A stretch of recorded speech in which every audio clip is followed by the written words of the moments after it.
بسم اللہ الرحمن الرحیم۔ جس نے صبح کے وقت یہ دعا پڑھی اسے جنت سے جانے سے کوئی نہیں روک سکتا۔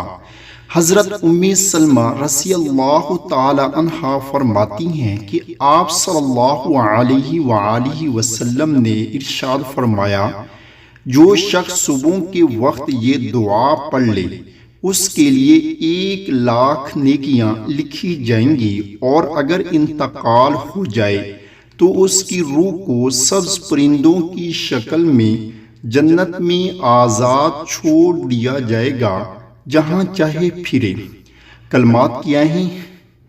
الحمد للہ الذی تواضع کل شیء لعظمتہ، والحمد للہ الذی ذل كل شيء لعزته، والحمد للہ الذی اخضع كل شيء لملکہ۔